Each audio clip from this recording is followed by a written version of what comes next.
craft. Hence, in 1972, this cooperative was started, and we have succeeded in bringing all craftsmen under one roof.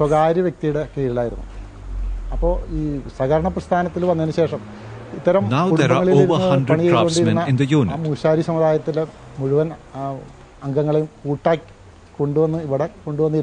Also, nowadays, many have come forward to learn the craft. This is an indication of the growth of this sector.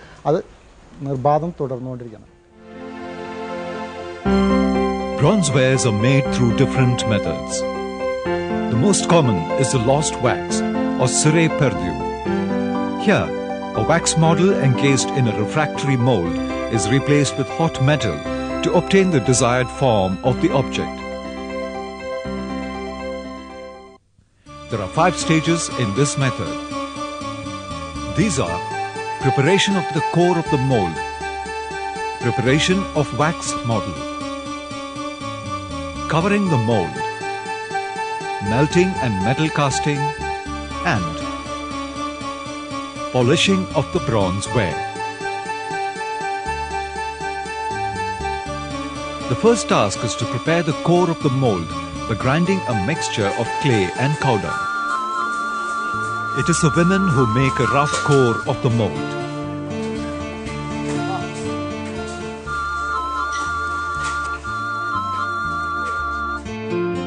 The dried cores are shaped by the craftsmen on the country lathes.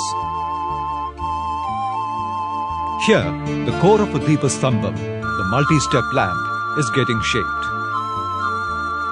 The grinding goes on till the core attains the required shape.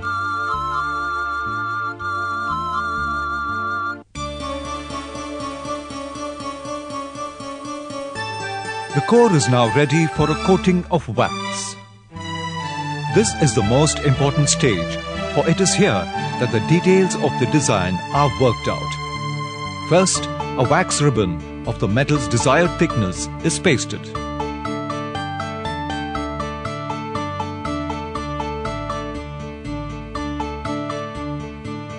Applying the wax and etching the design patterns is a long-drawn process.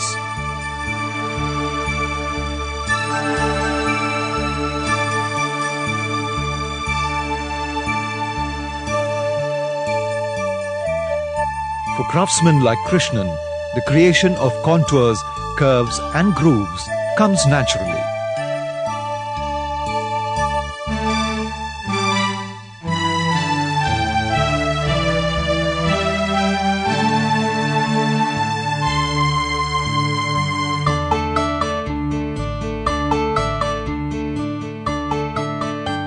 Carving threads on the pieces of the Deepastambham is the last job done on the wax. In the same manner, idols are also carved out on wax.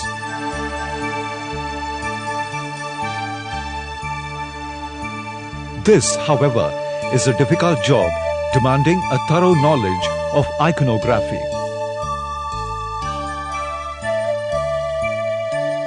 Young Sunanda Kumar is a master of iconography. With ease, he embellishes the figures of the deities with fine details. In some cases, the clay core is not used. For instance, this swan figure has no clay core. It is solid wax on which the details of the swan have been carved.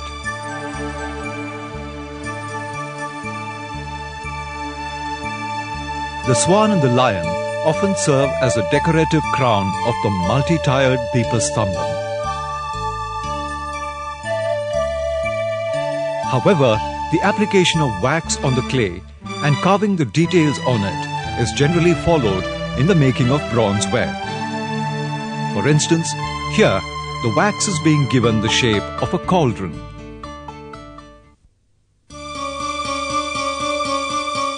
Now begins the third stage of finishing the mold. Here, the wax model is covered with finely ground black sand obtained from river beds. This again is a job for the women folk.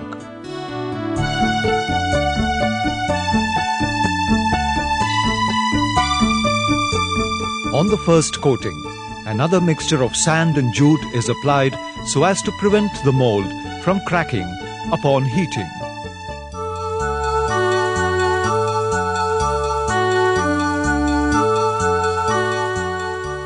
To strengthen it further, a third and final coating of mud is applied on the mold.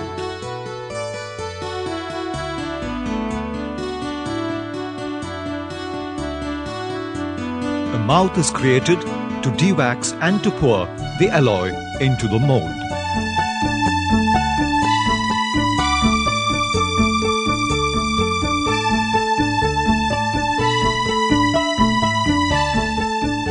The dried molds are now heated to remove the wax, creating a cavity in the shape of the object being made.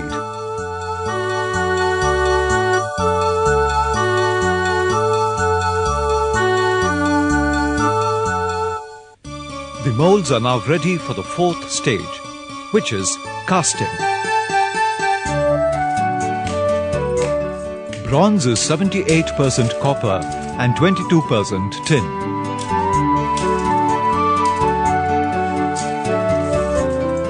The copper-tin mixture is filled into the crucibles.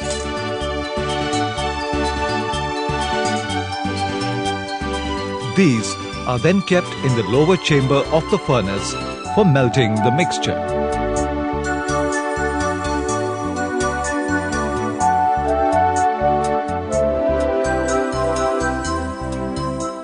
The de-waxed molds are kept in the upper chamber.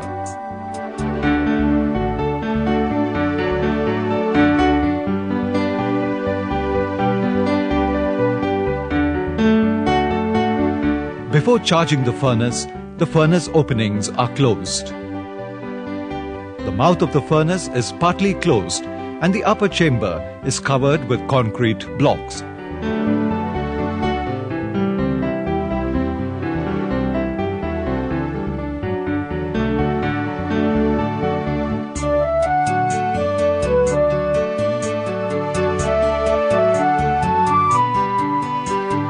The furnace is kept charged for about 5 hours for preparing the alloy at a temperature of 900 degrees Celsius. Once the alloy is melted, the molds are taken out of the furnace and positioned.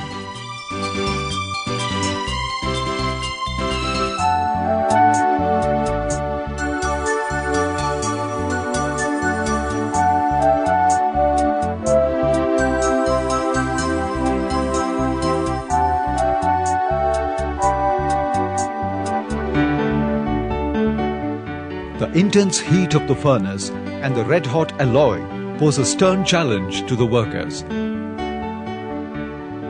To ward off the heat, they soak their arms and faces with water.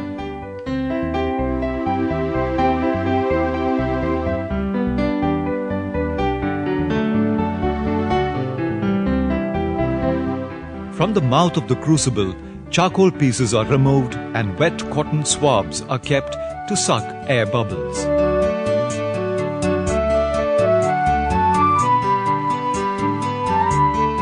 The casting has to be done quickly, otherwise the alloy would solidify in the crucible itself. And all this has to be done with extreme care.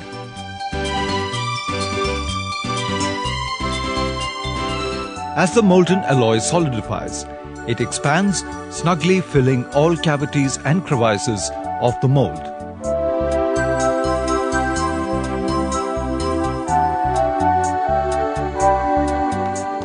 As the solidified bronze cools, it contracts a little for the easy removal of the cast object.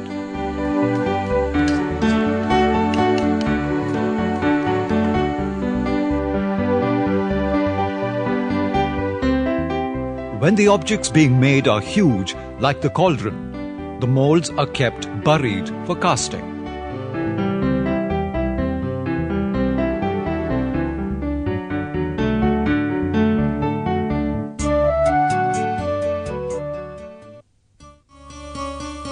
Now begins the last and final stage of grinding and polishing. The cast figures are dull and lifeless in themselves. The obtrusive edges are now chiseled. As this process continues, the metal artifacts attain a golden sheen.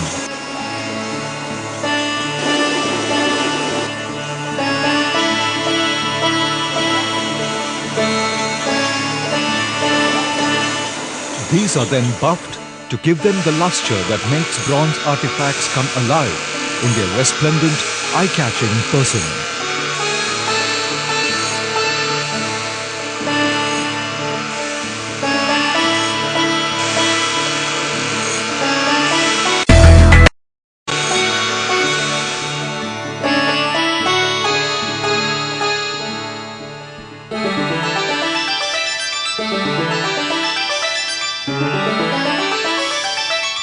These multi-layered Deepastambhams, the handiwork of the metal craftsmen, have spread the fame of the Nadavarimba lamp far and wide.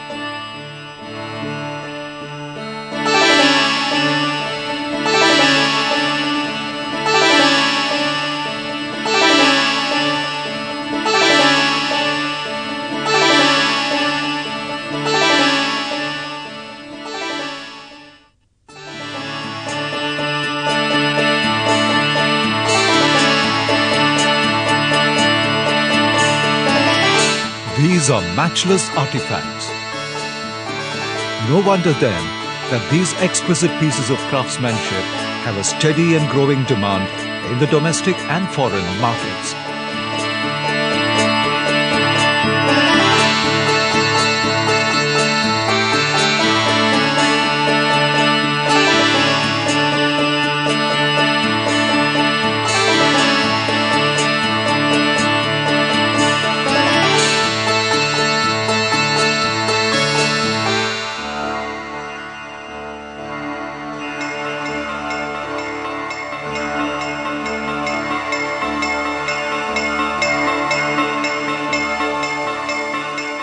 The Deepastambhams, in particular, some as tall as 30 feet, add an awe-inspiring aura to temple presence.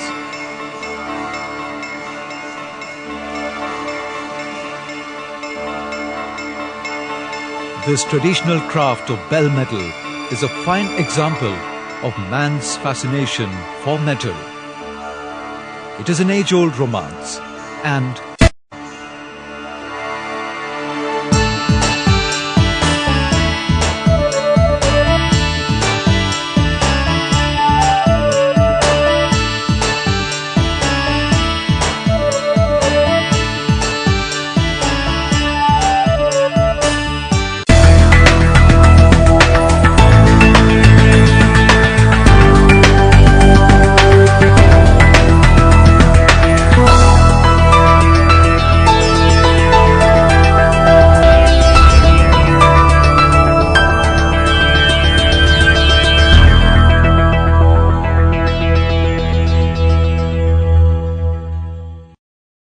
Hello, welcome to the session. Zotero, an online reference tools.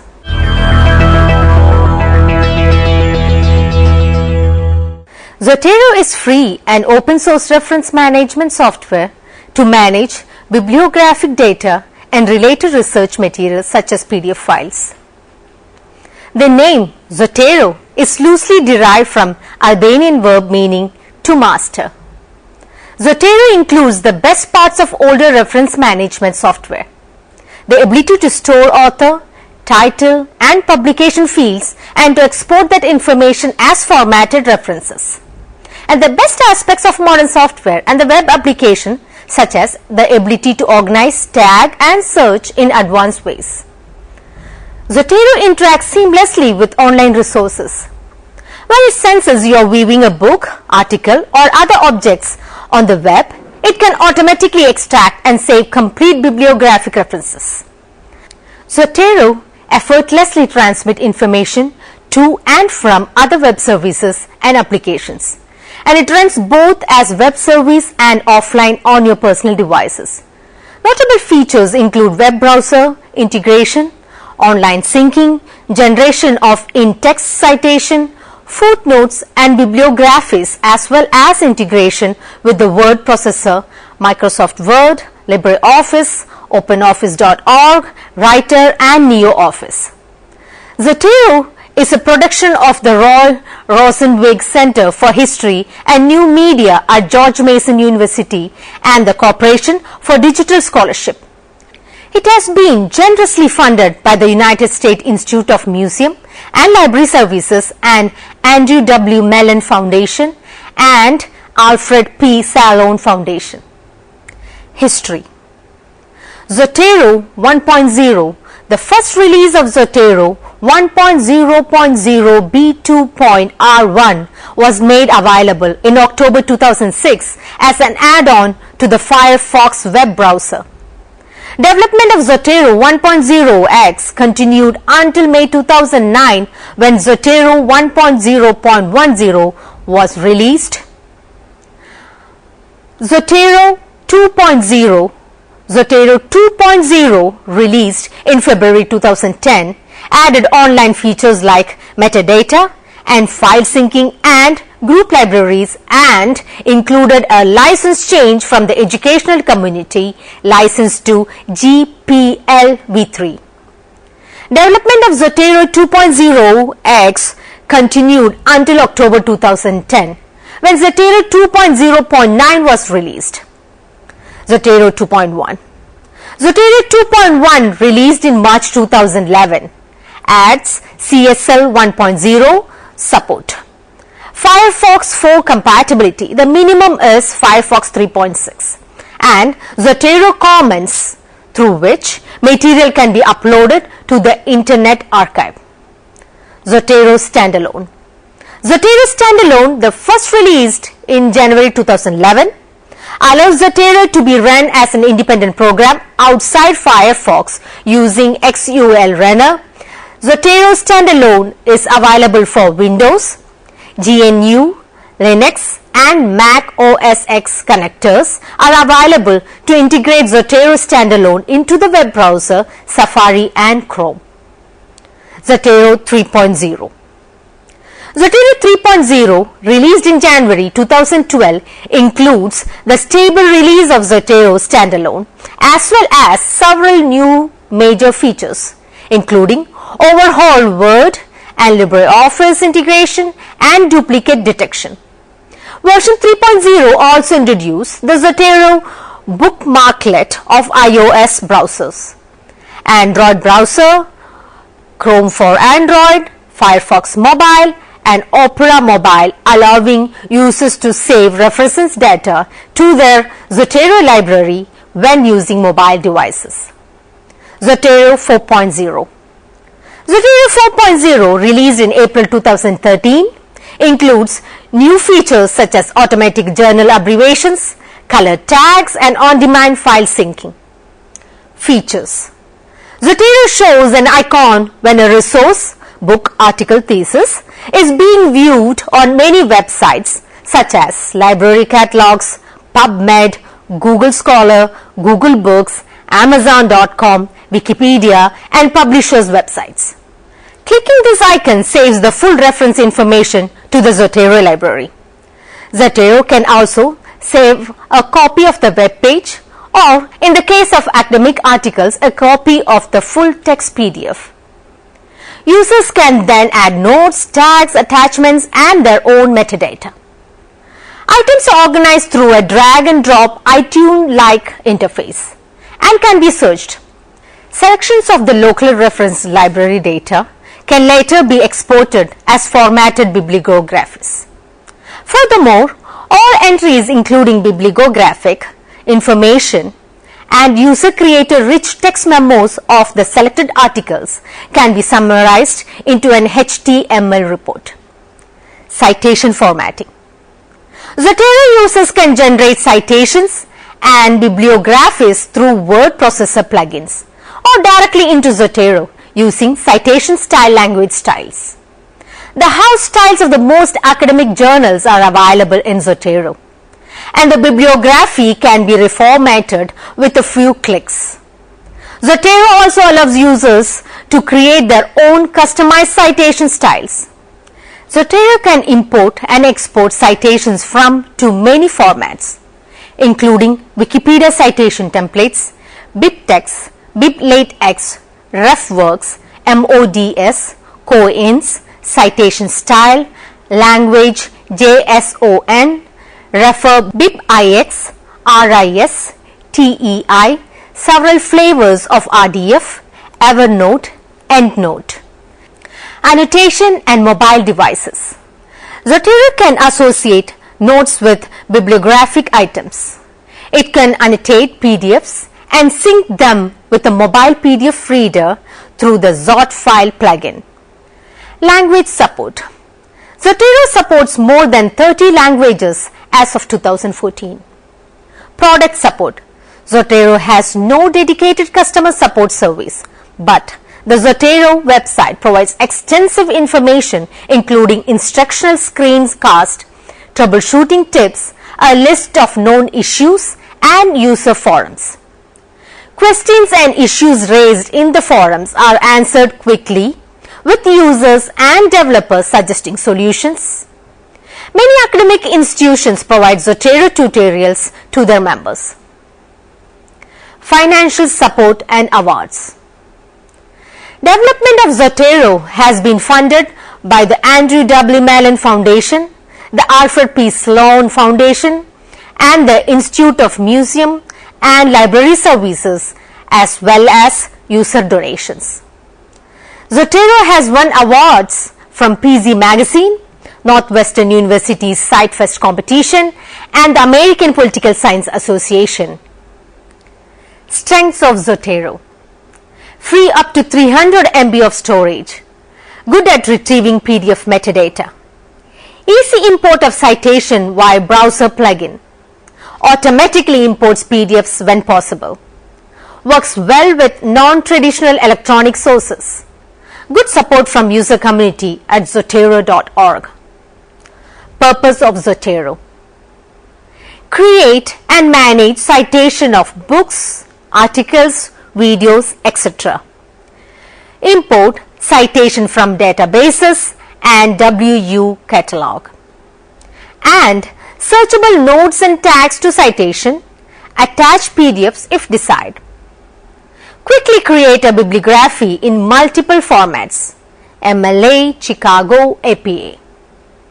Automatically manage in-text citation in Microsoft Word or LibreOffice, OpenOffice. Easily share references with others. Who's doing it? The translator that allows Zotero to access web-based bibliographic information have been written for institutional libraries, the Library of Congress, databases such as LexisNexis, archiving services such as JSTOR, newspaper, and hundreds of other organizations around the world. So far, more than 100 colleges, universities, and other organizations recommended Zotero to their constituents, and nearly 30 of these provided tutorials or workshops on how to use the tool. Zotero is equally useful for undergraduates, graduate students, faculty, and other researchers. Anyone who uses the internet for research and need a simple way to organize references. How does it work? Zotero is a free download that can be installed on any computer running Firefox, Netscape 9.0, or the Flock browser. When a user visits a website that works with the extension, an icon appears in the browser address bar. Clicking the icon prompts Zotero to gather the bibliographic information for the source being viewed and add it to the user's Zotero library. If a web page includes multiple resources, the application lets the user save some or all of the sources at one time. Through a pane that opens at the bottom of the browser window, user can manage the sources they have gathered, adding notes, keywords, or attachments to any source. Sources in a user's library can be grouped into collections. which are represented as folders, result in a flexible, personal system of organizing references. Individual sources can be included in multiple collections. A search feature lets user locate sources in their Zotero libraries based on keywords found in any of the data fields. Users can also take a snapshot of an online resource which stores a local copy of that source and add highlights or annotation to these snapshots. Alternatively, users can manually enter a source that either is not online or is on a website that does not interact with Zotero. A timeline tool organizes sources by date and lets user highlight specific keywords in the source displayed across a timeline. All of the sources in a Zotero library are available, even when the user is not online, and users who rent the portable version of Firefox from a storage device can access Zotero and their sources from any computer they use.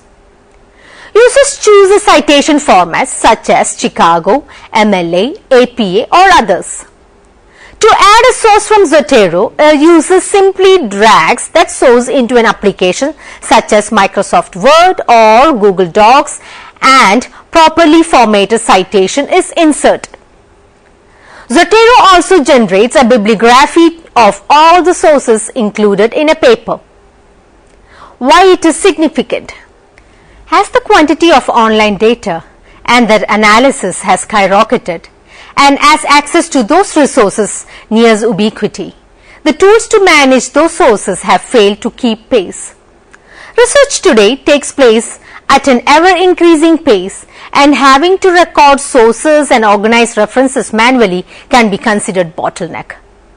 By automating the task of gathering, managing, citing online references, Zotero and other online reference tools facilitate a more efficient research process. Formatting of citation is consistent, and typos and other mistakes common in a manual reference system are largely eliminated. Centralizing of a scholar's academic source in a single location and providing simple tools to annotate and manage those resources also adds a new layer to the research process. The ability to cross-reference sources, assign tags and other information to them, and quickly search a library of sources has the potential to uncover unseen connections and patterns. Moreover, the timeline feature allows researchers to see the progression of scholarship on a topic over time. What are the downsides? Although Zotero works on Windows, Mac and Linux platforms and is compatible with Firefox, Netscape and Flock browser, the application does not run on Internet Explorer, and according to the developers of Zotero, it will never work with IE because of the proprietary nature of that browser. This presents a problem in campus or department labs that only support the IE browser. Zotero source libraries are available when a user is offline, but they are nonetheless tied to an installation of the software either on a specific computer or a portable storage device. Users who are away from the primary computer or who forget the storage device can access their sources. Moreover, Zotero does not currently offer an easy method to share sources with other users. For accurate citations, Zotero depends on consistent, predictable formatting of bibliographic information on websites, and the application cannot import source information from plain text documents. Where is it going? Zotero developers are said to be working on a version that would run as an online application which would store sources centrally rather than on local machines. This way, users could log into Zotero from any computer as long as it uses a Zotero compatible browser and have access to their source libraries. With this arrangement, users could set permission for their libraries and share sources, allowing individuals working on a group project to collaboratively develop a bibliography. The ongoing proliferation of data places an increasingly burden on users to organize and manage large amount of information. As more and more websites adopt consistent standards for formatting bibliographic information, Zotero and tools like it will provide another way to apply individual lenses to vast arrays of resources, helping users make sense of the flood of information. Digital media are changing the options and expectation for the forms of scholarly publication, with some arguing that an academic work could be a multimedia artifact or other non-traditional medium. As resources themselves takes on new forms, Zotero serves the need of researchers who want to cite those evolving sources. Let's summarize this. Zotero is a research tool for managing online references. Developed by the Center for History and New Media at George Mason University, Zotero is a Firefox extension that provides users with automated access to bibliographic information for resources reviewed online. Using translators for several hundred websites, online databases, and commercial sites such as Amazon.com, Zotero senses the bibliographic information contained in a web page, and when the user clicks the Zotero icon, gathers that information and places it in the user's library of sources. In this way, online researchers can quickly and easily gather the information they will need later to review and cite references and create bibliographies. Zotero includes features to manage sources, and users can also manually enter the sources. The result is a centralized location for gathering and storing references, significantly streamlining the research processes. In the cut and paste world of digital resources and online research, a focus on conscientious attribution has softened.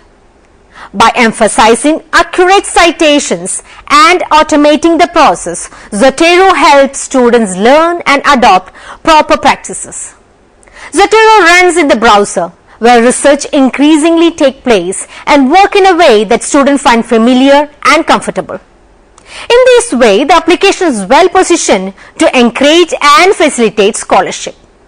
In addition, because it provides new tools to organize and interact with the resources, Zotero can help faculty and students use those resources in a creative and effective ways to support their research.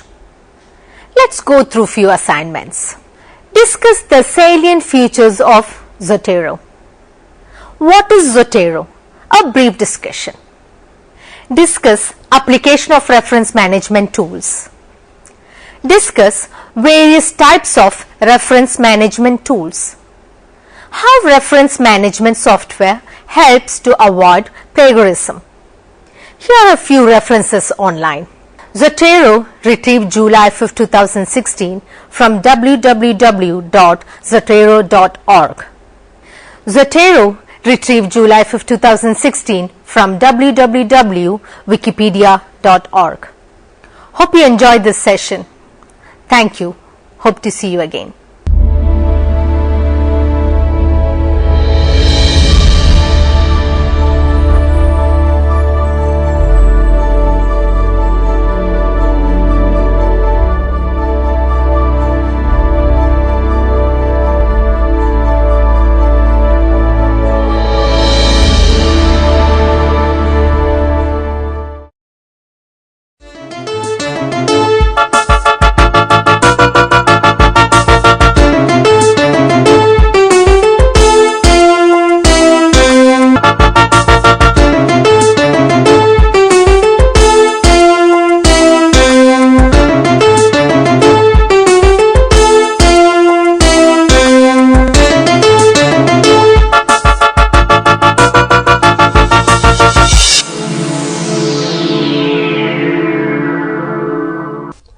Emmrc Shahraz is a writer from Pakistan, now settled in Manchester, UK. She has to her credit novels, short stories, screenplays, and so on, translated widely into many global languages, including Chinese, Egyptian, Turkish, and Indian languages like Hindi and Malayalam. She is now here. Let's hear from her what she thinks about herself, her writing, literature, Pak identity, the issue of religious discourses, etc., etc. Ma'am, first of all, let me ask you, how do you describe yourself as a writer? To which category you belong? I don't like to pigeonhole myself, but then I suppose I would say I write primarily quite a bit on women's lives or about women's issues. So a generic writer or fiction writer or literary writer, all of those aspects would describe my work. So I really don't have one label for myself, but I would say writing about women's issues, so it is quite seen as appealing particularly to women, I would say. Does it happen to be about women's issues, or do you actually choose women's issues to create works? It's both. My work is primarily about women's lives, and I choose deliberately to pick some issues related to women's lives, and I explore them in my work, whether it's in my novels, in my short stories, or in drama serial. But I write on a broader way, of course. I've got to write about men's issue, etc. But primarily, I would say I've devoted quite a bit of my time relating to women's lives, women's issues. Okay, if about women, which women or which woman you have in mind? Okay. Women of which religion, which place, which class? Okay, so more women to do with my background, ethnic background, Pakistani women, for example. My two novels, The Holy Woman and Typhoon, are set in Pakistan, so they're about Pakistani women. Obviously, most of the women there are Muslim women, and again, like myself, I'm a Muslim woman, so you could say it's about Pakistani Muslim women. Having said that, my third novel is about an English woman, Daniela, so it's about a British woman. So there are women of all kinds, but primarily I would say more Pakistani women featured in my work than any other ethnic group. Okay, from experience, from statistics, we know that it's a bit difficult, it's a bit impossible for women from Pakistan to be successful writers, but you are. What happened actually? Right. I think at this moment in time, I would say the picture has changed. We have a lot of successful women writers, as well as myself. I mean, Bapsi Sidhwa is, the #1 for Pakistan. We have Kamla Shamsi, we have Uzma, etc., and then scores of others, and I'm one of those amongst those. So when I first started writing, quite a few years, there were not many Muslim women writers at that time. But now I think we've got a very healthy scene, of which I'm very proud, and I'm so glad that Muslim men and women are putting Pakistan on the literary map. Of course, India is a brilliant place for writing. Indian writers have done tremendously well. I'm really proud of them. But I'm also glad that the Pakistani writers of both their gender are beginning to get onto the international scene. I have two doubts at this point. One thing is that most of the writers who express the Pak issues basically write in English, not in your mother tongue as such. Right. Isn't it a problem as such? Because you have to write in a foreign language and express the pangs of a culture that is being suffered and expressed in another language. How do you compromise this issue, being a Pakistani and writing in English? Right. For me, there's no compromise, because for me, my language is English, #1. Some of those writers might be from Pakistan, like Muhammad Khanif, for example. So he is writing in English, but he's a true Pakistani writer in a sense. His first language is probably Urdu or Punjabi. For me, I couldn't write in any other language than English, because I've learned English from the age of 8. It's a language I study, it's a language I speak, it's my first language. So I couldn't write in any other language even if I wanted to. But when I wrote a drama serial, I really, really wanted to write it in Urdu, because it's being translated into screenplay into Urdu. And I just wish I could have done it in my own home language. So in my case, the issue of language doesn't feature, because English is my first language. Okay. By virtue of the fact that I'm British, I've been sort of bred there, educated there, so obviously English language has taken over my life. So you are sure that your mother tongue is English? Well, mother tongue normally means the language of your mother. So in that respect, my mother tongue would be Punjabi or Urdu. But mother tongue also means the language that you feel proficient in, you feel confident speaking. And unfortunately, I don't feel so confident in those two languages. I can only speak them at a basic level, but I'm not confident to write them. So in terms of proficiency of a first language, then I would say English has become my first language. So you're saying from experience that it's possible to express things powerfully and effectively in a second language, in a foreign language, than in the technical Absolutely. I mean, all these writers who've done really well and written good novels, then they are examples of that anyway. But one thing I did do in my work deliberately was I peppered my writing with words from Urdu, Muslim terms, and I did that deliberately to add a familiar flavor for readers who could identify with that culture, like yourself. You come from India, you could easily identify with the culture I portray. Similarly, I added Muslim terms so the Muslim reader can identify.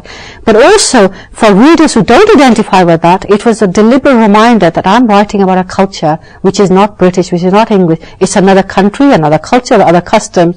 So I peppered some words from my other language. Having said that, I only did that insofar as I allowed my editor, who could not understand the language, say, look, what is acceptable, how much is acceptable to you as the non-speaker of the other language, and let them decide. Yes, definitely takes us to another point. One thing that I have noted while reading stories by the writers of your group is that most of the stories are perfect, excellent in craft.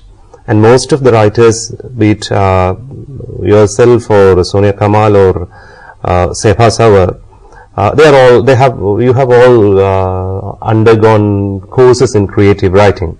Does it really help? A qualification in creative writing? Does it really help in writing? Right. Yes and no. I don't think writing is something, it's like a skill. You can learn, or you have it, or you adapt it, and you make it better. So it's a gift as well. If you've got a gift of imagination and you want to write story, then that's fine. If you've got a gift for journalism, then that's fine. It's the skill you have as a human being. On the other hand, even if you don't have that skill, you can learn it like any other craft, and people have done that. You can learn it through courses, you can, as I did. It's not necessary you have to do it. Luckily for me, the fact I did literature for my degrees, whatever, helped me to learn more about how novels are formed, what they look like, what the form is like. So that background helped me. It's helpful. Having said that, not everybody needs to do degrees in literature to write, and I'm sure there are many writers who never read novels of the world or whatever, but they're writing. Secondly, I only did those courses, one, to learn how to target my stuff for journalism. I didn't know how to do it, so the course helped me for that. Similarly, I did a master's degree in script writing, because writing a novel is a different form of genre to writing script. Script writing for TV is totally different, and that course really did help me. But I could have done a short course, which I did, but I wanted to do a master's, and I did it. But doesn't mean that every single script writer in the world has a master's degree to write a script. So I think yes and no. It's helpful if you can, but it's not necessary. Yes.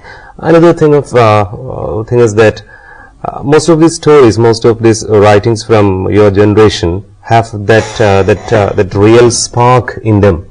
I would say better than many women writers who have very deep knowledge, understanding, discussions in feminist theories and all that. My point is that writers from Pakistan, young writers, new writers from Pakistan, knowingly or unknowingly, their stories communicate very powerful codes, messages, very clearly in the typical feminist political structure. Right. Why does it happen? Is it due to the social structure there? Is it due to the mood of suppression which is prevailing over there? Or is it a manifestation of the inner spirit of these writers? How do you understand that? Again, because of my own background, remember, I identify myself more with a British background, so the issue of the Pakistan side would not apply to me. But if it did apply to me, then probably what you say is correct. Because you don't want to be identified as a feminist. You don't want that tag feminist. I'm not against it, but my work deals with women's lives, so I'm not against it, no for it. I don't want to be pigeonholed by it. But then the reality is, the work I write about is feminist. It relates to women's strong issues that I feel strongly about, if that's how you define feminism. Okay, let me be precise. In your opinion, from which kind of a society really feminist writings will come? From a free UK, Western, German society, or a comparatively less free Pak, Indian or Afghan society? From where you think really works with real feminist spark will come up? I think women have to be free, first of all, to be able to do that. If you're free to practice the art of writing, free to think for yourself, free to express yourself, then people will do it. But if you are afraid to write, don't have the opportunity to write, don't have that self-esteem to be able to write, then you can't do any of that. So lots of different factors affect the writing process. As I said in my earlier session, I'm able to write because all those factors, my education helped me, my work in literature helped me, the fact I have the time to write, the fact I have paper and pen to write, the fact I have a computer to type on, and the fact I know what to do with my writing. But if I didn't have any of that, would writing play a part in my life? When my whole life is just to do with housework or children, where writing plays no role, I would never conceive of thinking of writing, becoming a writer. So really, it's a socio-cultural situation here that defines this process for me. Yes, I never forget that. Let me quote from you and ask my next question. Are you free to practice the art of writing? Yes, absolutely. Have been since I was 14. Although at first it wasn't fully appreciated because I have a father who studied literature, but I know he pushed me more into the world of education, teacher training, inspection work, because there was more money coming in. It was a good career. Writing, he often thought, oh, well, you're wasting your time. You're not getting money from it. Why are you pursuing this? So really, in that context, I still pursued it, but it was lonely at time, and I needed to meet other writers to encourage me. So it's been a long journey. It hasn't happened overnight, and for many, many years, writing was like a poor sister. I struggled with it. For years, I didn't have time to write, I didn't even take it seriously, and guess what, I forgot to mention earlier, was I never called myself as a proper writer till my novel came out. Too humble, too demure to call myself a writer. It's only when I became a novelist then I thought, now I can write down on my right. But before, my world of education dominated. That was the real role. That was my real career. Writing was suffering, just did not have the same impact on my life. Since I've succeeded, you're meeting me after 10 years of success. Now, writing has taken over my life. These tours, these promotions, all of this. Now my poor education work is struggling, and I left a full-time job to concentrate on a writing career, because which full-time employer is going to give you time off in the middle of the year to go and do these launches and whatever? So luckily for me, I'm able to now have the ability, the time, the freedom to promote myself as a writer, to write and do what I want. Yes, 6-7 years ago, that was impossible. Not. Okay, right. But the problem is that the circle that we call as freedom of speech, is being narrowed down day by day. That's what we see from. That is what we hear from all over the world. So there will come a day when even the space that you enjoyed today won't be there. Well, I hope that is not the case. Absolutely. No, I agree with you totally. That can never happen. People should be able to express their opinion, should be able to do what they want. And as a part of human nature, in any society, you have to have that. Okay. Let's go back to your Pakistan context. What is a general situation over there in case of publishing possibilities, reading habits, etc.? Again, as I say, because I am not part of that scene so much as some of those Pakistan writers, I will just mention what I know. Probably they are behind India in terms of success stories, etc., in terms of the reading habits, has a very good literacy rate. In Pakistan, still literacy is a problem. And then most of the books we mentioned, author, they write in English. Well, in real life, who are the real readers of that? The middle classes, the upper classes, the educated people. So many people will not access books or reading. Others will not be able to afford my novel, 500 rupees, who can afford it? So that is something that I felt I had to battle against as a writer of a novel. With drama, everybody watches drama, and I succeed as a writer. I can reach my message through that, but through novel. In terms of my own tours as a writer at universities, it was great. I had readers, I had professors reading my work, discussing my work, having that. It's a vibrant scene. We now have a literature festival in Karachi. It's like any other country, and it's going from strength to strength. So literature... What about the habit of reading? Habit of reading would be, I think, like anywhere else, struggling. Just as in England people struggle. My own sons, they hardly read many books these days. Even my third son, who was really into reading, I've noticed over a spread of 4 or 5 months, I said, have you read any books? Have you read any author? He hadn't, and I'm surprised. Having said that, I myself don't find much. Let me ask you a personal question. What do these writers who write in vernacular, local languages, feel about writers like you, who write in English and famous all over the world? I know. What do they really feel about it? I probably, if I was honest, I think obviously they're glad for us, some of them. They'll be gracious to say that, but I'm sure they also feel it's not fair.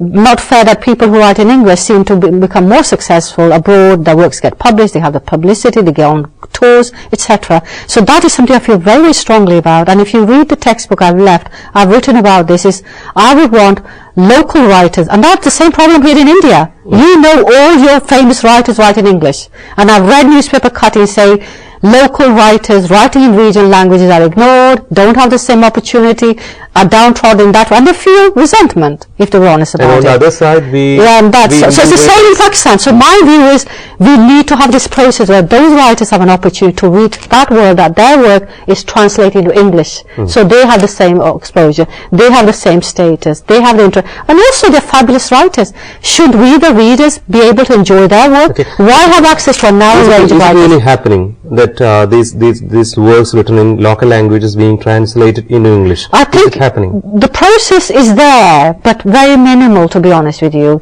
Some places happening, but one of my things is we should have a solid opportunity to do that as mechanism to ministries or whatever. For example, I've been to Indonesia Book Festival, I've come to India, and I was delighted to learn that there were local Indian writers. I was delighted to learn there was celebration of Indian languages, delighted to hear them. I thought, what's the point of our festival in India when the foreigners take over? So I'm glad to know that they had the balance. Similarly, when I went to Indonesia, a lot of big foreign names, but I wanted to see more Indonesian, etc. So I think if a country's hosting festivals, etc., they should conscientiously promote, first of all, their own writers, their own languages, for their own personal self-esteem, for their own culture. Otherwise, it's unfair. Obviously, foreign writers are well and good. It's good to invite them, good for publicity, etc. But I think it should be equal. And that's my personal view, because I feel very strongly. I feel I'm lucky because I live in England. I'm lucky because I write in English. But what if I was ordinary Pakistani writer writing religion? Would I get this far? I doubt it. So, but it's not fair to those writers. They are great writers. Just because they've not had the access, the exposure to come out that we've had. So, do you feel that it's your honest, it is your responsibility to promote that? I do, absolutely. I'm doing that now, aren't I? I'm promoting that. I've written about it in the textbook that I've given to your department, where I say I would want the scene where local writers in other languages are promoted on a par of those writing in English. So I'm voicing that very verbally, because I feel it's unfair. Okay. And also give me an opportunity to meet some of those writers. When I went to that conference and I couldn't recognize who was who, and I felt so ashamed of myself, I thought, my God, I've studied literature, I'm a writer, and yet I don't even know who's the top writer of Pakistan. Here is Ahmad Nadeem Qasim, the father of Pakistan poetry, and I don't know who he is. Here is Ahmed Fawaz, a man I'd never met.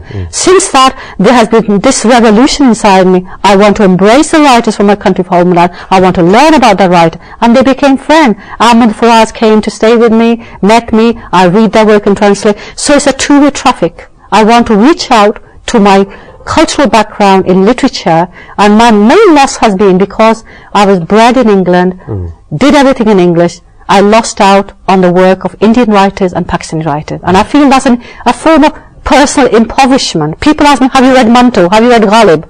And I'm ashamed to say, look, I've read Ghalib recently because I'm looking for a quote for my work. Manto I still not read. And yet I'm a well-read person, but in a Western context. So really, I'm in a different scenario than some others, because I did not have that literature background of the subcontinent of India. On another context, you're working, by profession you are an educator, fielding in the work of education. Right. Which means an awful lot to me. Yes, and a writer. At a time when students are playing with iPods, iPads, Facebook and all that. How do you place yourself? What do you think about the role of writing, role of literature, role of written texts, written books? Education is of paramount importance for me. I promote it everywhere I go, just as I did in previous, because I'm an educator. I also promote quality in education because as an inspector, my job is to sample quality. So when I train teachers, my focus is, look, you have to be excellent teachers to have excellent learning. So obviously my focus is on education, on learning. So learning, education, higher education leads to better lives, good work, etc.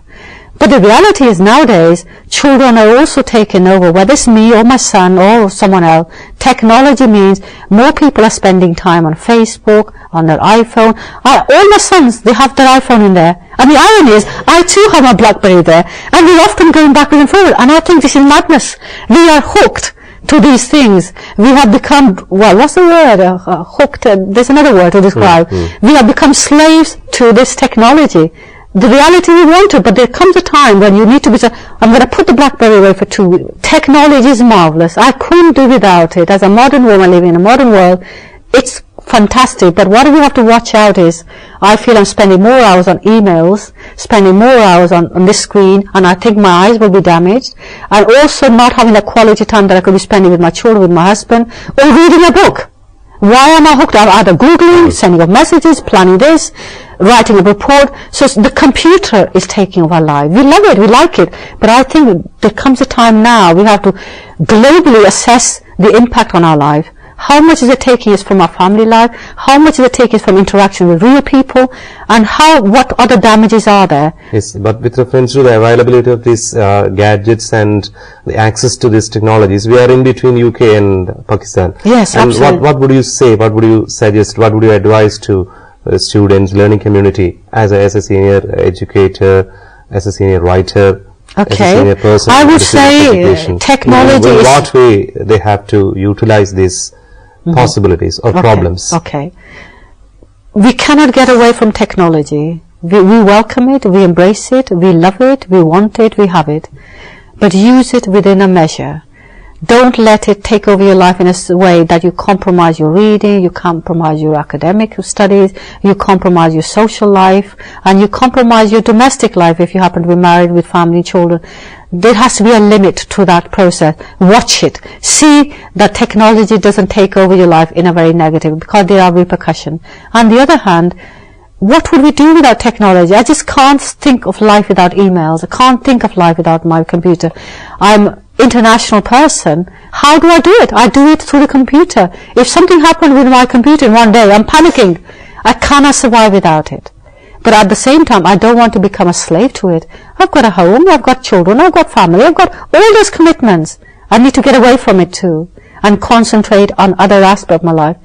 It's another different thing, again with reference to Pakistan. I think I have read from Sonia Kamal's blog that Islam is not the official religion of Pakistan, but marriage is. Oh, right. How do you feel about that? Oh dear, I hadn't thought of that.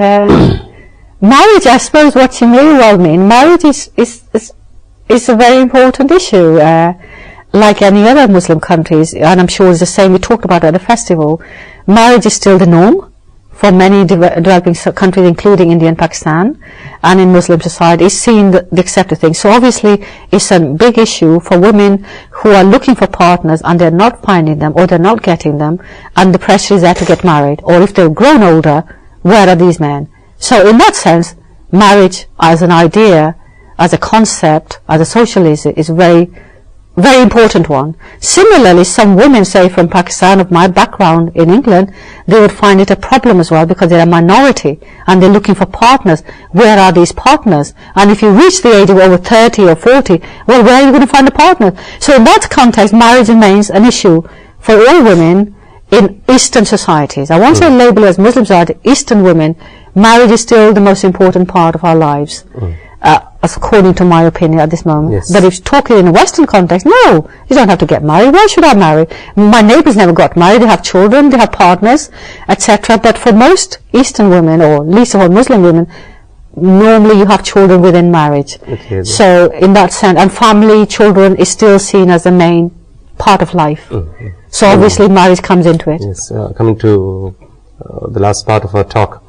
You have said that you began to be noted as a writer through the translation of Pair of Genes into German first. Right, yes. And right now you are being translated into Malayalam, Hindi and so on. Right. What do you feel when you are being translated? One. Second, how do you feel when you are translated into a language which you don't know? Yes, absolutely. It's lovely to have your work translated, because in a sense you're reaching out to new readers. But that's what I'm going to come to. So you welcome the process because you want to reach new readers, like in China, Malayalam here. But you're absolutely right, you have no control over it, and I knew this. For example, for Indonesian context, I befriended the translator. When she wrote the messages, email, I noticed mistakes everywhere. I thought, oh my God, if this is what a style of English like, what has she done to my novel? So when the second novel was being translated, then I asked the publisher, the publicity officer, her English was better, I could tell. I said, please, I want you to sample a chapter from this page from this chapter and match it with Indonesian to tell me it tallies. So the concern is there. When they translated my drama series into screenplays, I could tell that it was lovely. They had added words that I hadn't even thought of. There they had rehashed the language. When it's translated to Hindi, which is like similar to Urdu. You know Hindi, I think. I know Hindi, but it was translated to Urdu. I had half a chapter read out in Urdu by my translator, and I felt she had added life to the word. Urdu language is wonderful. It really is lovely. And when the way she written it and the way she read it, I felt proud that I had written it. But I think there she had done a good job. But what I will say, and agree with you, writers have no control over translation. And something is lost in translation. Bound to be lost somewhere. So you're happy and at the same time a bit worried about being translated. You're always concerned, but you just go graciously with respecting people who've done it, but of course you don't accept translate unless you're sure that they can do it. Okay. Now you will tell us in brief about your works in progress, right. The works that are to come out from you. Okay. Work in progress is, I've got a drama serial that I've done, which I'm going to go to Pakistan in September and help to get it produced, the one about cancer and domestic violence. I've started my fourth novel. It's called Silence. It's about honor killing and it's about terrorism, set in Pakistan and also set in Marrakesh. And guess what? I have no idea how it's going to go. I have no idea how it's going to end. It has to develop out of my head. All I have is two plots, one in Rabat and Marrakesh and the other bit in Pakistan, but I don't know which way it's going to go. And the fact I'm doing all these tours, I've been to Fiji, I've been to Australia, I'm now here, where am I going to get creative time to do all of this? So I'm struggling as a writer, trying to manage time to write this work, but it's in my head at the moment. The other thing is, I'm going to launch your version of the Malayalam. I'm going to promote the story Genes that you have translated yourself, and when I go to China, I'm going to launch the Mandarin Chinese version of it. And talking about that, guess what? It's very difficult getting published in China, especially if you're a Muslim writer. They seem to be wary of Islam and Muslims. So one of my big challenges is going to be, and I welcome the challenge, go out to them, say, look, read my books and tell me, I'm a Muslim woman, I'm proud to be a Muslim woman, but I'm harmless. So get to know people like me. Okay, thank you so much. No, you're welcome. A great educator, translator and writer. Thank you so much, Prem.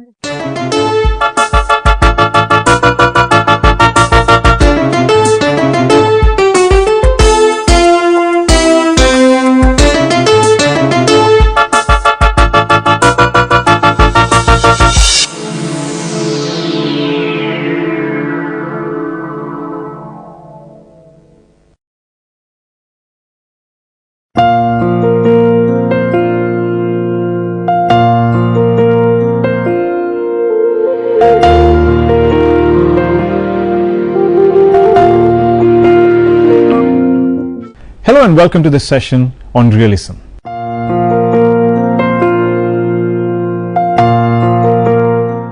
The Renaissance-inspired idealized painting tradition of Western art since 1400 didn't continue after the huge social change triggered by the Industrial Revolution.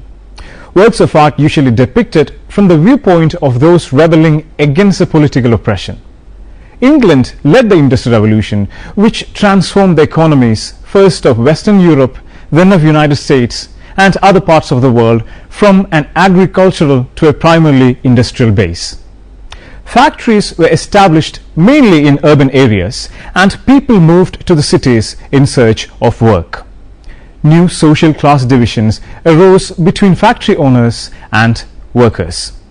Demands for individual freedom and citizens' rights were accompanied in many European countries by social and political movements for workers' rights.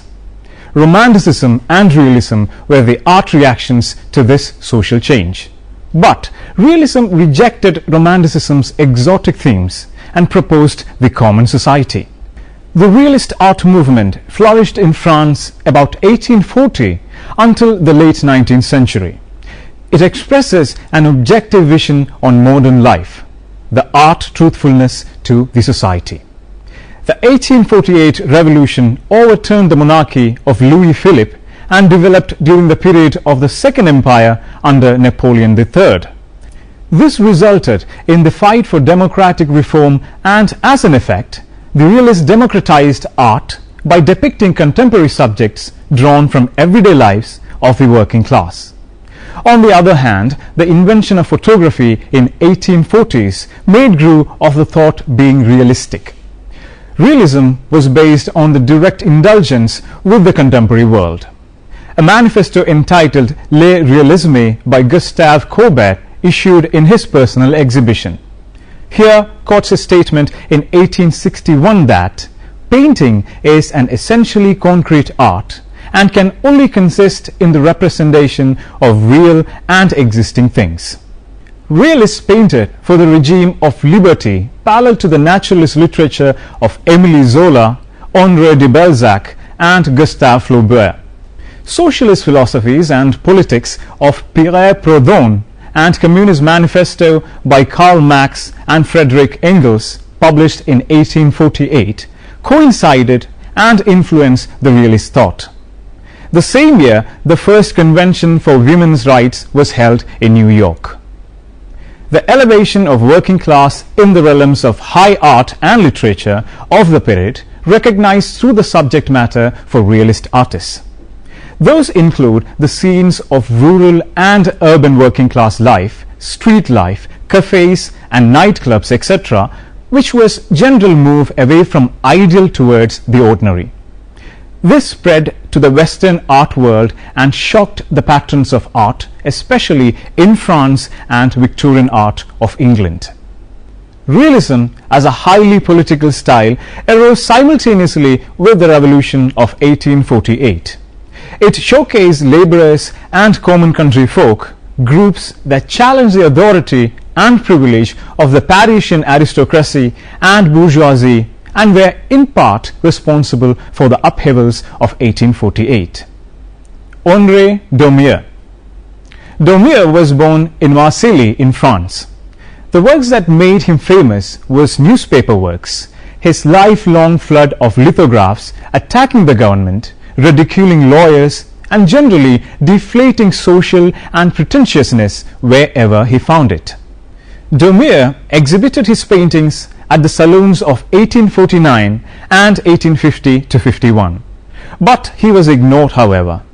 For the rest of his life, he painted privately, exhibiting only once more in 1877, the year before he died, at Durand-Ruel, a major commercial gallery in Paris. His paintings were therefore essentially unknown. In contrast to his commercial work, his oils are pure compassion.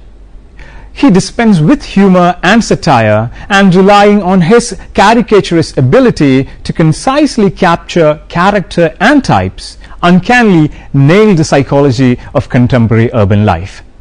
Daumier is alternatively labeled as a realist and a romantic, his paintings similarly combining realist subject matter with the powerful compassion of a romantic. In the work Freedom of the Press in 1834, the typographer stands his ground, fist clenched, while his political target falls.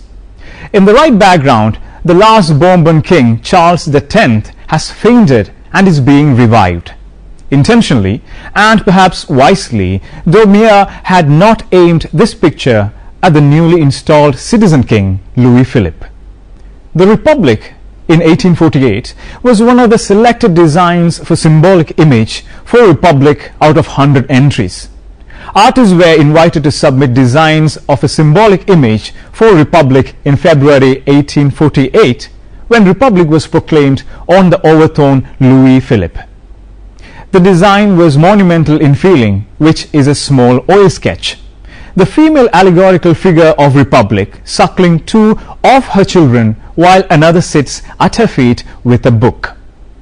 Daumier's plaster relief entitled The Immigrants in 1848 to 1849 shows nude figures on the move, some with heavy loads. The year 1848 was one of the revolutions across Europe, one result of which was widespread emigration. He later did an oil painting with the same title, The Emigrants. This painting was a continuing part of the series of related works on fugitives that Daumier produced starting in 1848. It has an urgency that is quite different from the muscular march of the sculpture, but the dominant compositional motifs in both are the diagonal slant and the endless procession. Daumier also made many paintings and lithographs about artists, their exhibitions and the studio. One is In the Studios, Fichter, Epatant, Sapristi, Caparli, which means wow, amazing, gosh, superb, it speaks. The superlatives issue from the mouth of a tall central figure, no doubt a connoisseur in his own mind. The responses of the other men are more varied. The man leaning into the picture with a pleasant look may be Daumier himself. In the Third Class Carriage, 1863 to 1865, he depicted the population growth of Paris during Napoleon III's reign, which was continuous and the conditions were hardest on the lower classes of the society. Daumier produced a lot of artworks in his lifetime, which includes paintings, lithographs, wood engravings and sculptures. Jean-François Millet. Millet was born at Grouchy in Normandy, the other great realist painter. Although he painted peasants, Millet never condescended or prettified his subjects and was never sentimental. He was well educated and well read, and after choosing a career in painting and studying in both Cherbourg and Paris, he began by making portraits using a dark palette that inspired from his love of 17th century Spanish painting and Rembrandt. In the late 1840s, when back in Paris, he befriended several of the landscape painters of the Barbizon school, and in 1848 he produced his first peasant painting. Pictures of peasant life would be his specialty for the remainder of his life. In 1848, after an outbreak of cholera in Paris, Millet settled permanently in Barbizon. Unlike Courbet, Millet's realism depicts a timeless, non-specific, agrarian, anti-urban and even religious nature of his subjects. L'Angelus, painted in 1859, depicts a man and a woman praying to the bells of Angelus, the church near their home.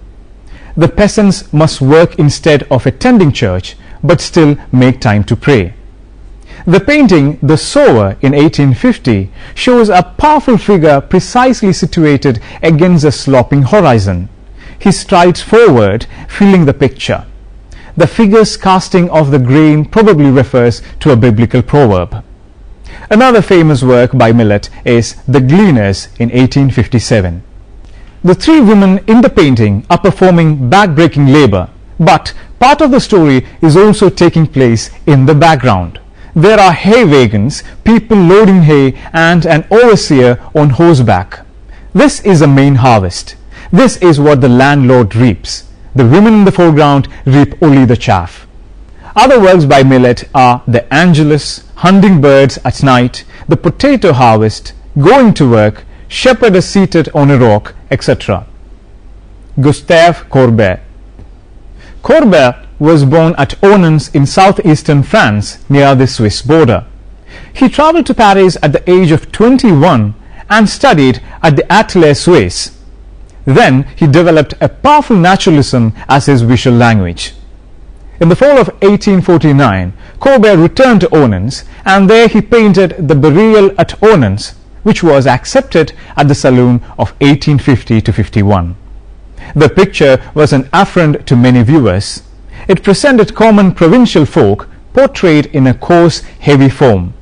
The people of Ornans many of whom can be identified, posed for Courbet, and the artists not only documented their clothes and bearings, but their distinguishing facial features, which included bulbous noses, grotesquely wrinkled faces, and unkempt hair.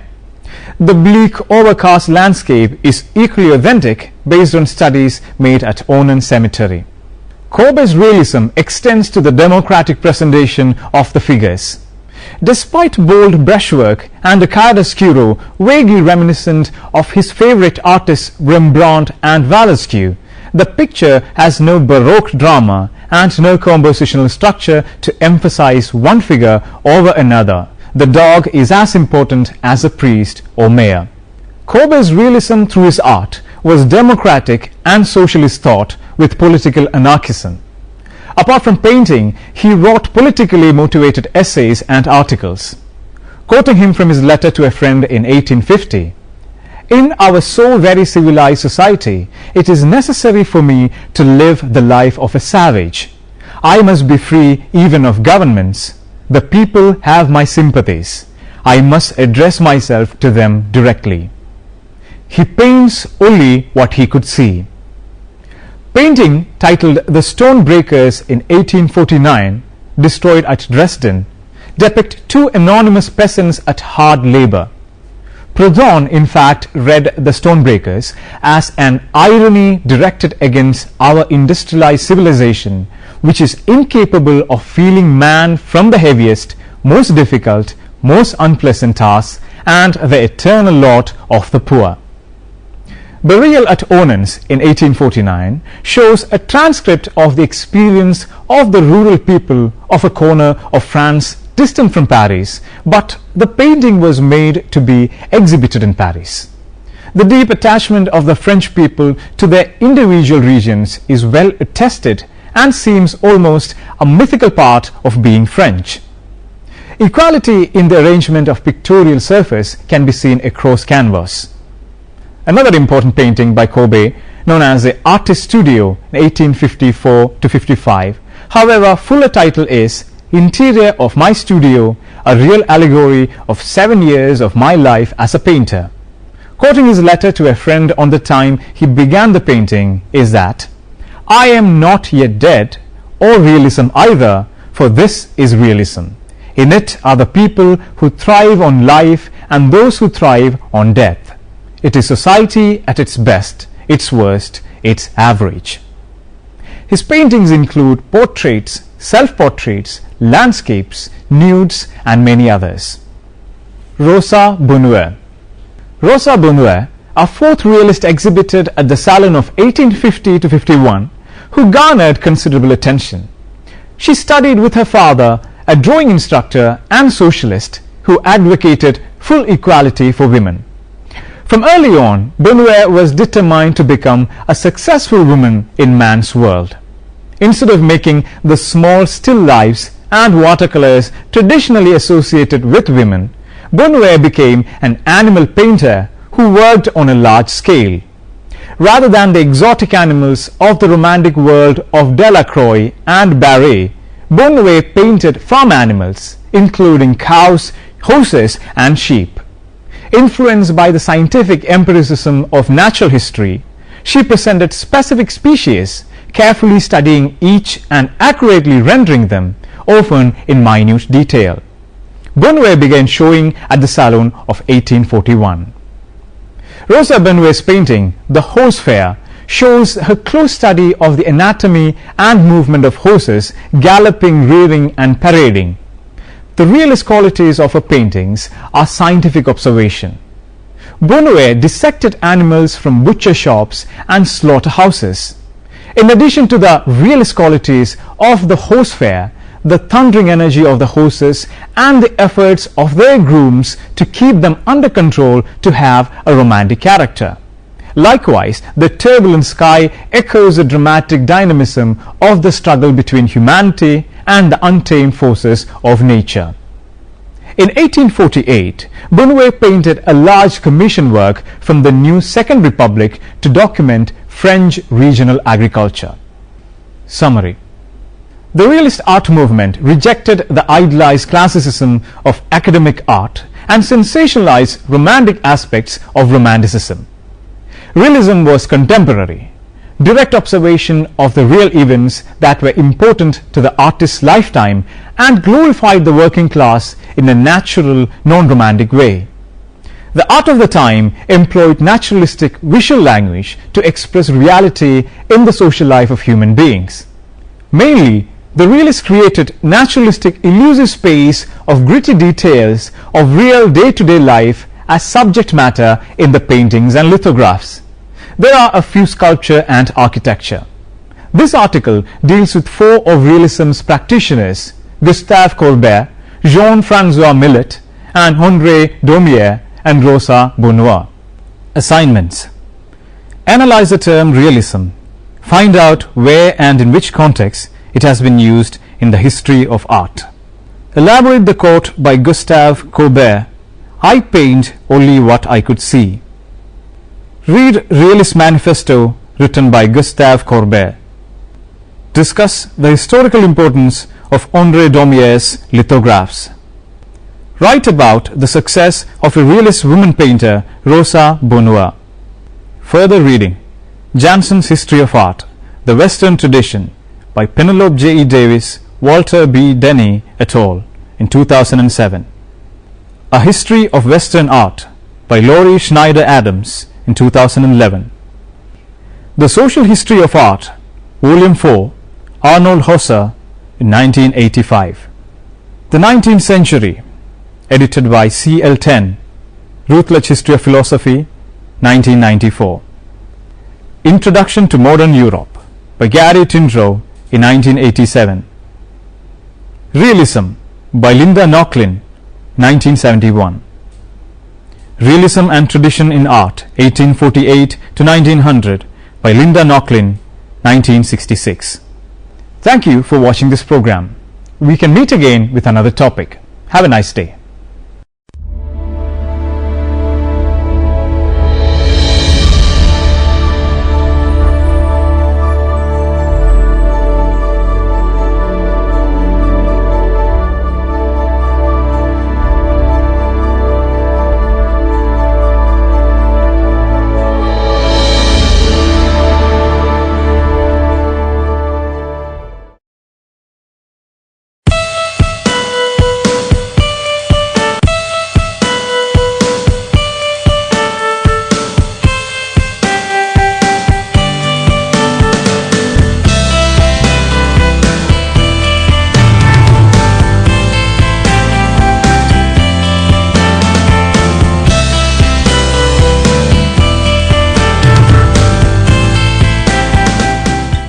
Hello and welcome to the session on Abraham Maslow's hierarchical theory of motivation.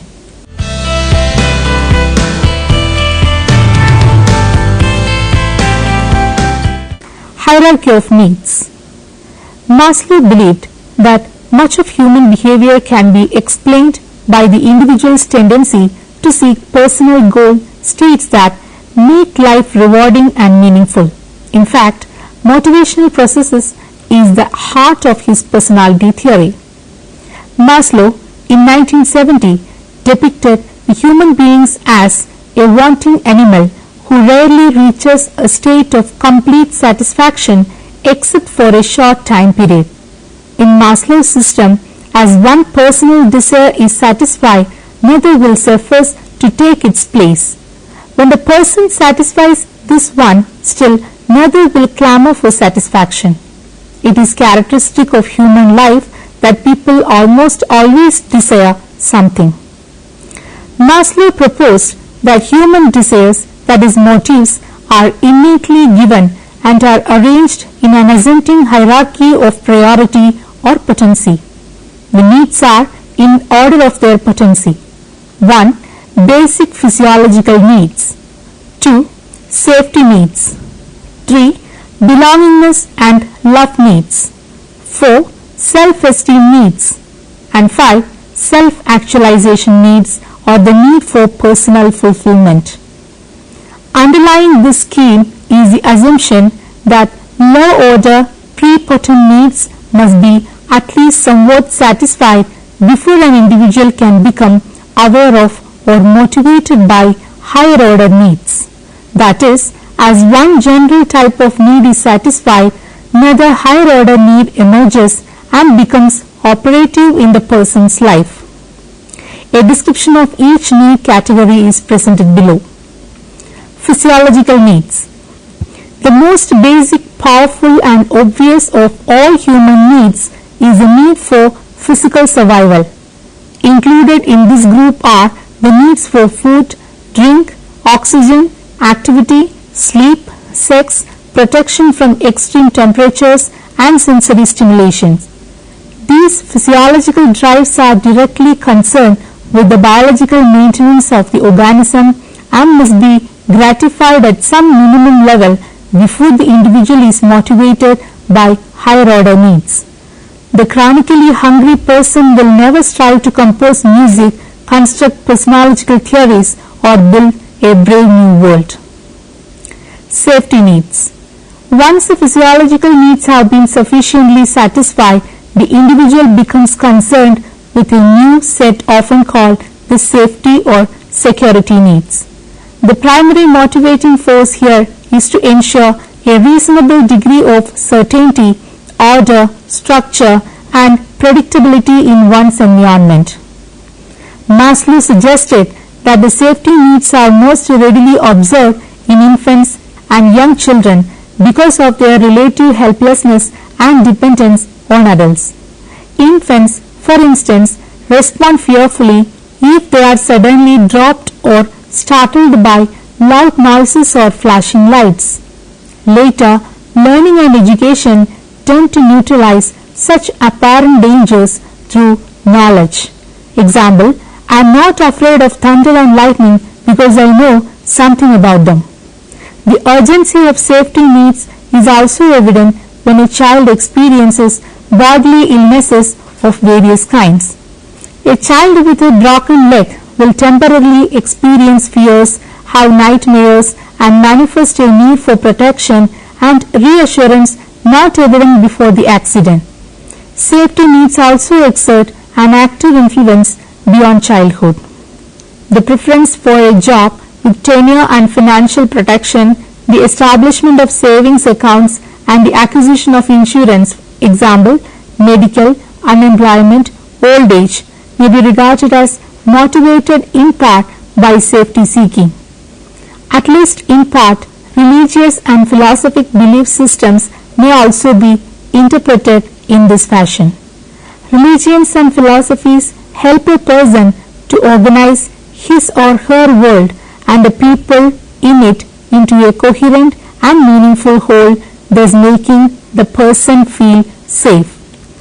Other expressions of the need for safety occur when individuals are confronted with real emergencies, example, war, crime waves, floods, earthquakes, riots, societal disorganizations and similar conditions. Belongingness and love needs. The belongingness and love needs constitute the third hierarchical level.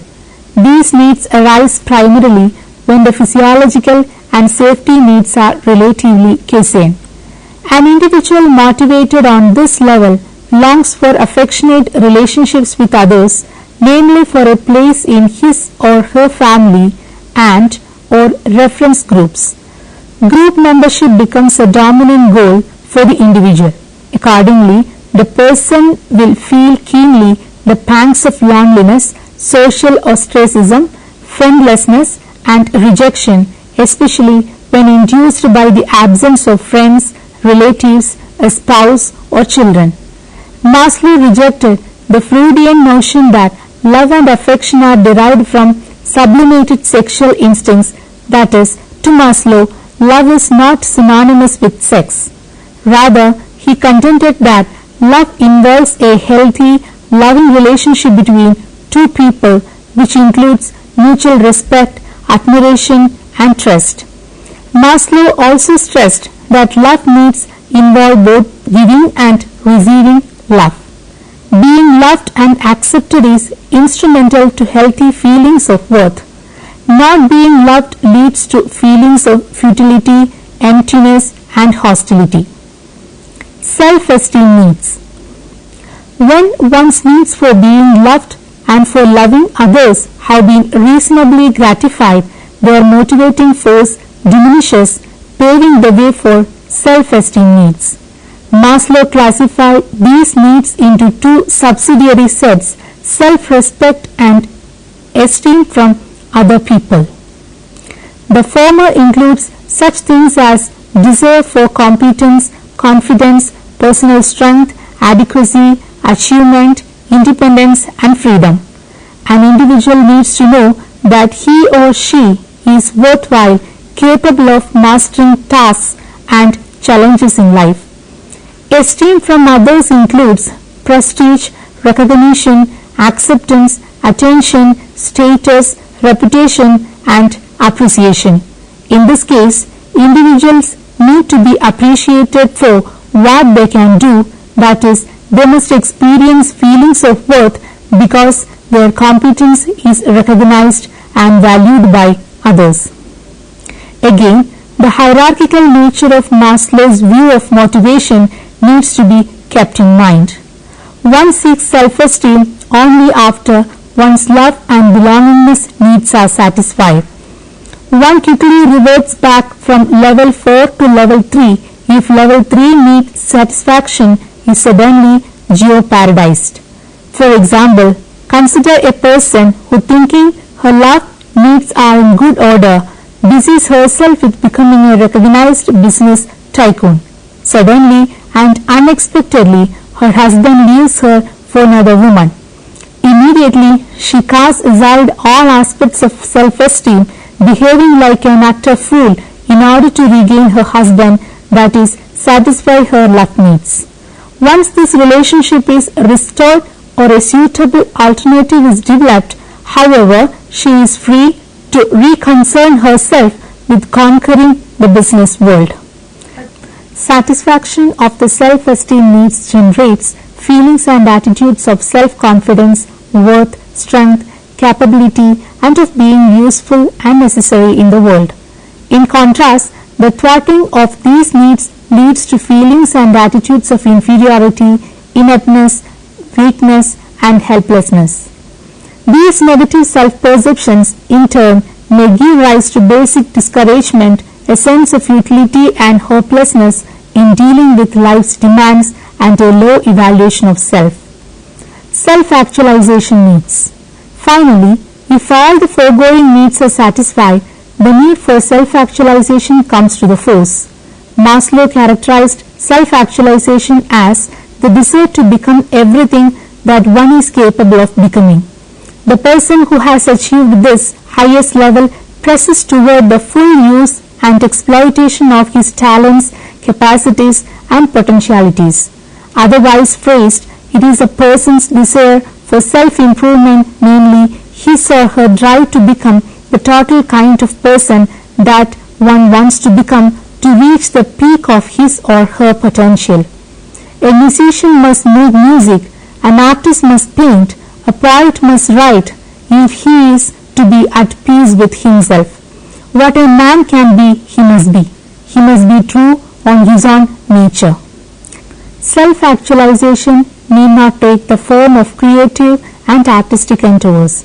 A parent, an athlete, a student or teacher or an ardent laborer may all be actualizing their potential abilities in doing well what they each can do best, since specific forms of self-actualization vary greatly from person to person. It is at this level of Maslow's need hierarchy that individual differences are greatest. Deficiency needs and growth needs. If you do not have enough of something, then it is said that you feel the need. But if you get all you need, you feel nothing at all. In other words, they cease to be motivating. He also talks about these levels in terms of homeostasis. Homeostasis is the principle by which the bodily system operates. In other words, when it gets too cold, the bodily system switches the heat on, and when it gets too hot, it switches the heat off. In the same way, human body, when it lacks a certain substance, develops a hunger for it. When it gets enough of it, then the hunger stops.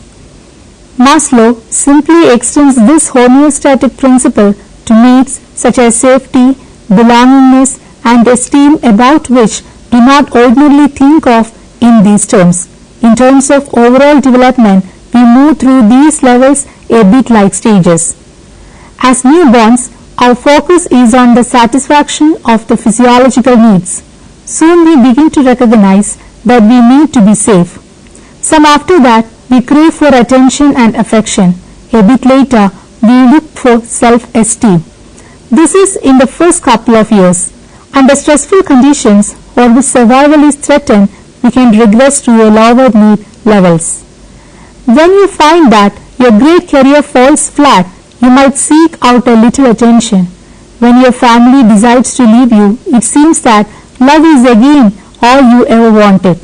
If you have significant problems along your development, that is period of extreme insecurity such as hunger as a child or the loss of a family member or significant neglect or abuse, it is possible that one may fixate on that set of needs for the rest of one's life. Growth needs. Maslow has used a variety of terms to refer to the last level of needs. He has called it growth motivation in contrast to deficit motivation. They are called the being needs and self-actualization. These are needs that do not involve balance or homeostasis. They involve the continuous desire to fulfill potential, to be all that you can be. If you want to be truly self-actualizing, you need to have your lower needs taken care of, at least to a considerable extent. This makes sense, which is, if you are hungry, you are scrambling to get food. If you are unsafe, you have to be continuously on guard. If you are isolated and unloved, you have to satisfy that need. If you have a low self-esteem, you have to be defensive or compensate. When lower needs are unmet, you cannot fully devote yourself to fulfilling your potentials. Characteristics of self-actualizing persons. Maslow lists 15 noble characteristics of his self-actualizing persons. They are presented as follows. Efficient perception of reality. Perhaps the most universal characteristic of these superior people is their ability to perceive other people correctly and efficiently, to see reality as it is rather than as they wish it to be. They have a better perception of reality and more comfortable relations with it. They are less emotional and more objective about their perceptions. They do not allow their desires and hopes to disturb their observations. Because of their superior perception, self-actualizing people are more readily able to detect the fake, the phony, and dishonest in others. Acceptance of self, others, and nature. The healthy person displays a sense of respect for self and others. Without feeling undue concern, he or she accepts his or her own nature in a stoic style with all its shortcomings, frailties, and weaknesses. There is also freedom from overriding guilt, crippling shame, and debilitating anxiety. Self-acceptance is also vividly expressed at the physiological level.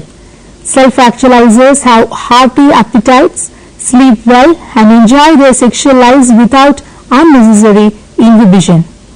Spontaneity, simplicity, naturalness. The behavior of self-actualizing people is marked by spontaneity and simplicity, by an absence of artificiality or straining for effort. This does not imply consistently unconventional behavior. It is the person's inner life, thoughts, impulses, etc. that is unconventional, natural, and spontaneous. Their unconventionality is not intended to impress others and may even be suppressed in order not to distress others, so that they may even abide by ceremonies and rituals. Thus, they may conform if it means protecting themselves or others from hurt or injustice. Problem centering. Without exception, Maslow found his subjects to be committed to some task, duty, vocation, or beloved job which they regarded as important. That is, they are not ego-centered, but rather oriented toward problems beyond their immediate needs, problems to which they are dedicated in the sense of a mission in life. In this sense, they live to work rather than work to live. Their work is subjectively experienced as defining characteristic of themselves. Self-actualizers are also deeply concerned with philosophic and ethical issues. Accordingly, they live and work within the widest frame of reference, tending to devote themselves to non-personal missions or tasks. Detachment, need for privacy. This kind of individual prefers solitude and privacy and even seeks it to a greater extent than the average person. In social encounters, he or she is often viewed by normal people as being aloof, reserved, snobbish and cold. This is because self-actualizers do not need other people in the usual sense of friendship. They rely completely upon their inner resources and remain unruffled by that which produces turmoil in others. Autonomy, independence of culture and environment.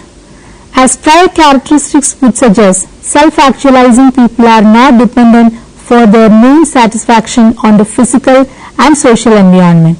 Rather, they rely on their own potentialities and latent resources for growth and development. For example, truly self-actualizing college students do not really need the right academic atmosphere on campus to learn. They can learn anywhere they want because they have themselves. Healthy people also have a high degree of self-direction and free will. Continued freshness of appreciation. Maslow discovered that healthy, mature and adults exhibit a capacity to appreciate even the most ordinary events in their lives with a sense of newness, awe, pleasure and even ecstasy. They seldom become bored with life experiences. Peak of mystic experiences. Maslow observed that self-actualizing individuals commonly had what he called peak experiences, also termed oceanic feeling. This term referred to moments of intense excitement and high tension as well as to those of relaxation, peacefulness, blissfulness and stillness. Representing the most ecstatic moments of life, such occurrences usually come from love and sexual climax, burst of creativity, insight and discovery and fusion with nature. These people can turn on without artificial stimulants. Just being alive turns them on. Social interests. Even though self-actualizers are sometimes troubled, saddened and even enraged by the shortcomings of the human race, they experience a deep feeling of kinship with humanity. Consequently, they have a genuine desire to help improve the lot of their fellows. This nurturing attitude is evidenced by a feeling of compassion, sympathy and affection for all humanity. Interpersonal relations. Self-actualizing people tend to form deeper and closer personal relationships than those of the average adult. Similarly, those with whom they associate are likely to be healthier and closer to self-actualized